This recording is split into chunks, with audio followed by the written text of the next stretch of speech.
We're waiting. We're waiting. Look at her go, man. Look at her.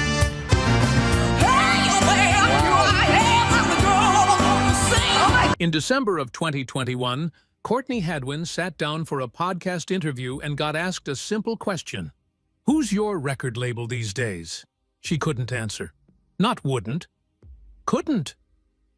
The girl who once had the biggest golden buzzer moment in America's Got Talent history didn't know if she was allowed to say who represented her anymore.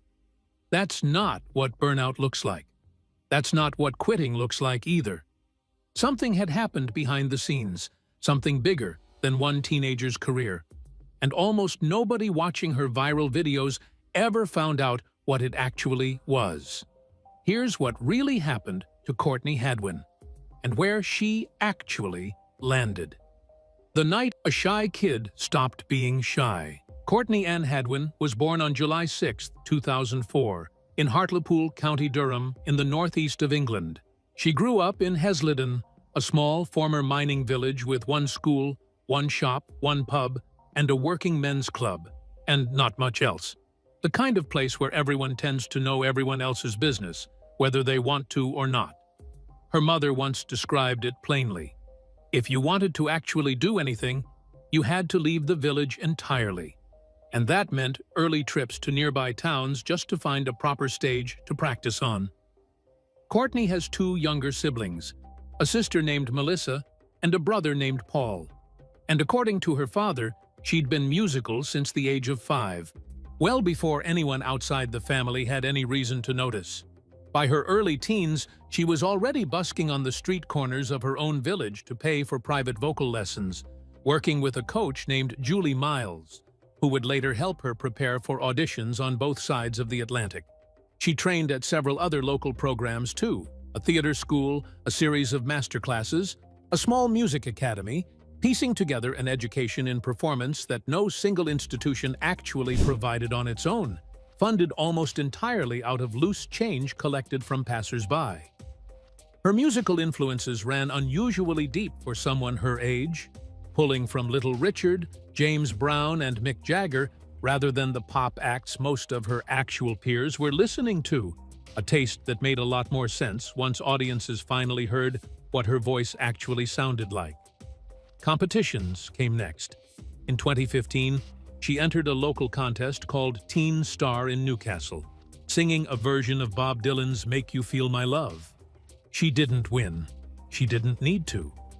A cover of Say Something started making rounds locally, and suddenly she couldn't walk down her own school corridor without someone stopping her to say how good it was, an odd kind of attention for a kid who was still, by every account, genuinely shy off stage.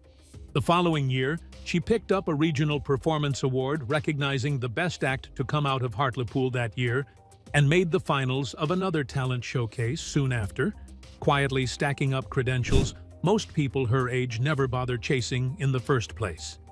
In 2017, she auditioned for The Voice Kids UK, turning coach Danny Jones's chair with a cover of Tina Turner's Nutbush City Limits, one of only a handful of contestants that season to earn a chair turn on the very first note. She made it through the battle rounds against two other young singers, Ebony Green and Holly Fermin, advanced through the semifinals with a James Brown number, and reached the final before elimination, performing a torch song from the musical Dreamgirls in front of a national audience that had no idea what she'd go on to do the following year.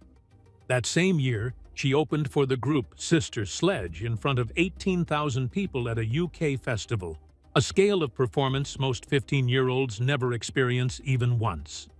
A shy village kid was quietly building a resume most adult performers never manage in a full career. None of it prepared anyone for what happened the following year, on a stage 3,000 miles from home. The 60 seconds that changed everything.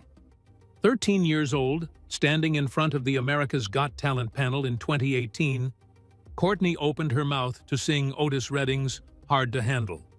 What came out didn't match the nervous kid standing there a second earlier. She screamed, she stomped, she moved like she'd been performing arenas for 20 years. channeling something that looked almost nothing like the polite, controlled performances the show usually produces from young contestants. Backstage footage later revealed just how anxious she'd actually been in the minutes before walking out, nervous enough that producers reportedly worried whether she'd manage to perform at all. The crowd was on its feet before the first chorus even landed, and the judges sat there visibly stunned by the gap between who was standing on stage and what was actually coming out of her. Howie Mandel didn't wait. He hit his golden buzzer, sending her straight to the live shows and skipping her past rounds. Most contestants have to grind through for weeks and honor each judge and the host only get to use once per season. The clip exploded online, eventually racking up hundreds of millions of views across platforms, one of the most watched audition moments in the show's history. Judges compared her stage presence and her gravel-edged voice to Janis Joplin, a comparison that would follow her for years afterward, sometimes as a compliment and sometimes as a weight she never asked to carry. Even fellow judge Simon Cowell, not known for handing out easy praise, later told Howie directly that the pick was so good the two of them should consider starting a record label together. A half-joking comment that turned out to be more prophetic than either of them probably realized at the time. She kept climbing. Week after week, she reinterpreted rock and soul classics. Steppenwolf for one round, James Brown for another, Tina Turner for a third, building a run that showed range far beyond the single viral clip that had made her famous in the first place. By the finale, the shy girl who used to busk for lesson money was performing for a national television audience against a professional magician for the season's top prize. She didn't win. Shin Lim took the trophy that night. What Courtney walked away with instead would end up mattering a lot more, and almost nobody realized it at the time. One detail confused a lot of UK viewers at the time. Courtney was British, and there was already a British version of this exact competition, Britain's Got Talent, filming in her own country, closer to home and far less of a logistical undertaking for a family with 2 other children still to raise. Why fly to America instead of auditioning down the road? She answered that question directly in an interview years later, explaining that she wanted the biggest stage in the world, the one where most of her actual musical idols had come from in the first place. Her family backed the decision fully, later saying they always believed American audiences would connect with her in a way the UK crowd hadn't quite managed yet, and the numbers eventually proved them right. The deal that seemed like the real prize. Losing the final didn't slow anything down. Courtney's season 13 performances became the most watched of the entire season, buzzer or no buzzer, and by December of 2018, she'd signed a record deal with Simon Cowell's Psycho Music, distributed through Arista Records in the United States, a deal that industry observers at the time described as effectively equivalent to winning the whole competition minus the actual cash prize. For a 15-year-old from a village with 1 shop and 1 pub, this was the kind of deal that was supposed to change everything permanently. The exact outcome the entire AGT machine is built to produce, the payoff that makes years of busking on street corners feel worth it in a single afternoon of signatures. In 2019, she released her first project, a covers collection called The Cover Sessions, tackling songs by Harry Styles, Lil Nas X, and Lewis Capaldi, a way of demonstrating range before committing to original material and letting the label test which direction resonated most with her growing fan base. A holiday single followed in 2020, an original called Happy Xmas, The War Is Over, one of her earliest attempts at writing rather than reinterpreting someone else's song. She toured briefly with Shin Lim in Las Vegas, playing 5 live shows at a major casino resort as part of the prize package that came with reaching the AGT finale, and returned for America's Got Talent Champions the following year, performing an original song called Pretty Little Thing for the first time on that stage and finishing in 3rd place among former winners and fan favorites from earlier seasons. Everything on paper still pointed toward a major label trajectory. Build the covers, build the audience, launch the original material, watch it climb the charts, the way every talent show graduate has promised it will, with a team of professionals steering every release toward maximum exposure. Then, the releases just stopped. No third project, no album announcement, no label statement explaining why. Fans noticed the silence long before anyone explained it, and for years, most of them assumed the explanation had to be personal. Well, it wasn't. The label that vanished before she did.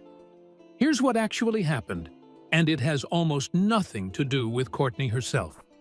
In July of 2020, Simon Cowell restructured his entire business, buying back Sony's stake in his television company while letting Sony keep full control of Psycho Music, the actual record label that had signed Courtney less than 2 years earlier.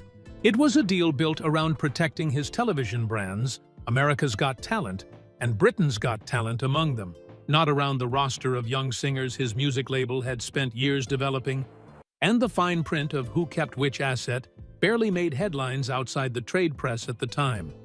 2 months later, in September of 2020, Psycho Music quietly stopped operating altogether. Its managing director left the company. Its senior staff were redeployed elsewhere inside Sony or simply walked away to other labels.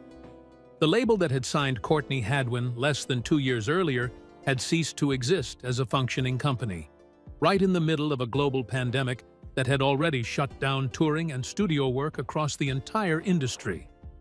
Courtney wasn't an isolated case either. Other artists who'd been signed to Psycho during the same stretch of years had already grown frustrated with the label before its collapse.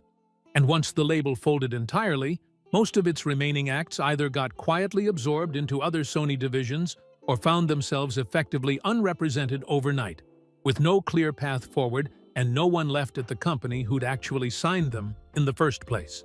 A 15-year-old singer doesn't get a press release when that happens. She just watches her own label go quiet around her, month after month, with nobody left to greenlight a follow-up album or explain what her contract even meant anymore. No meetings scheduled, no calls returned, just silence from an office that had effectively stopped existing while the rest of the world assumed everything behind the scenes was running normally.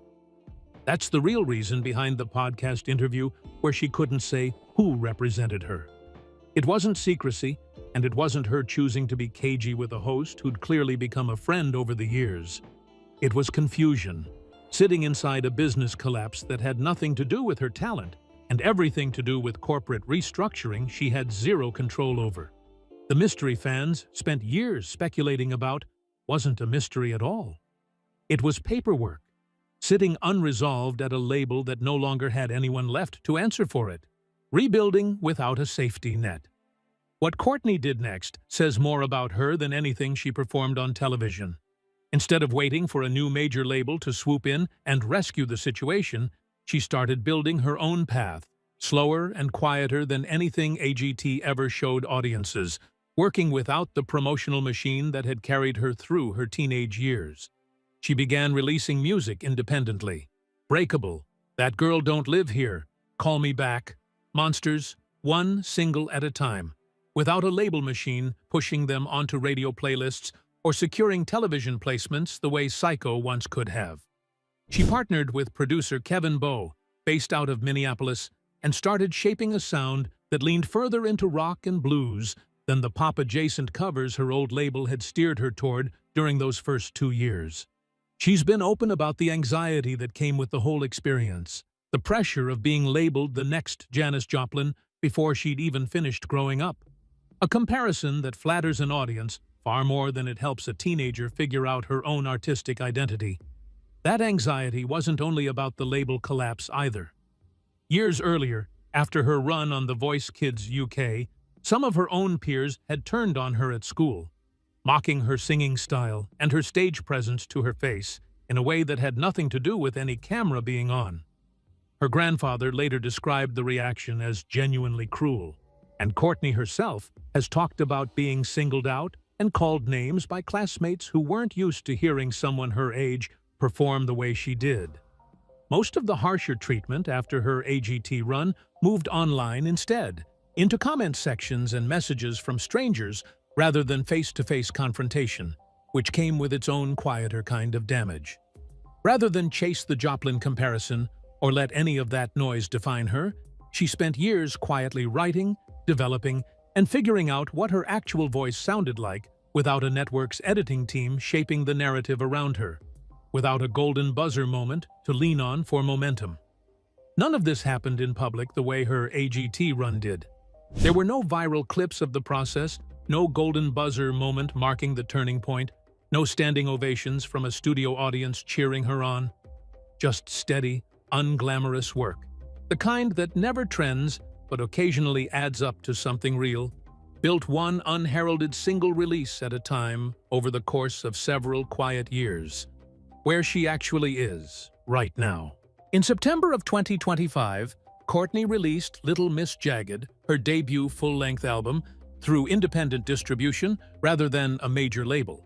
Available on vinyl and limited edition digipack formats for fans who'd waited years for something beyond a handful of scattered singles. The title itself nods back to her AGT persona, the little girl with the jagged, untamed voice. Except this time, the songs were entirely her own, rather than covers chosen to showcase range for a television panel. Written and shaped across years of independent work, most fans never saw happening in real time. Music outlets covering the release called it a confident, honest fusion of rock, soul, and pop, the sound of an artist who'd finally found her own footing after a label collapse that once threatened to end her career before it properly started. Early in 2026, she followed it with a new single called Changes, a track built around exactly the kind of personal transformation her own story has actually been about. Alongside official music videos and behind-the-scenes footage posted directly to her own channels, rather than filtered through a label's marketing department. She's currently in her low 20s, touring across the UK and select venues in the United States, with well over 1 million followers keeping up with her online across Instagram and TikTok combined. She's not filling arenas the way a major label rollout might have manufactured with radio pushes and television tie-ins.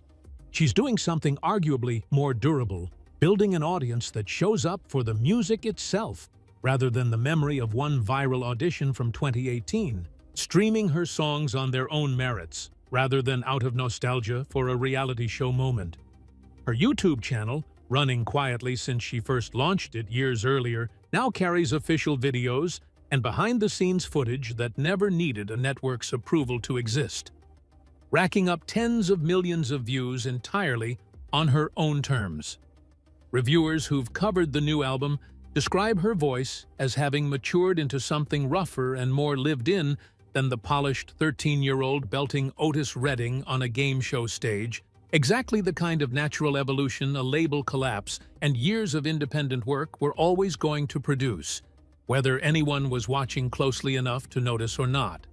Monthly streaming numbers on platforms like Spotify put her firmly in the territory of a working, self-sustaining artist rather than a one-hit viral memory.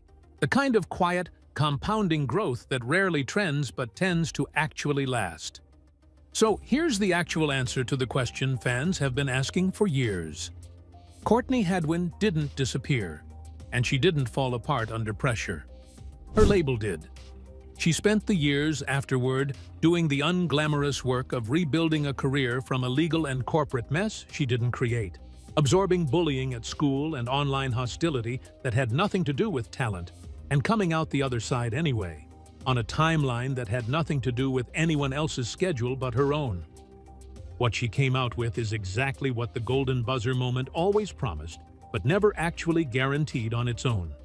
A real, sustainable artistic identity, built on her own terms instead of a network's, with an album and a touring schedule to prove it, rather than just a viral clip from a talent show most casual fans stopped watching years ago. The girl who once couldn't say who her own record label was, now runs the whole operation herself. One single, one album, one tour date at a time. Thanks for watching. If you enjoyed this video, be sure to like and subscribe to our channel. For more interesting stories like this, be sure to click on the next video that pops up on your screen. You never know what you'll discover next.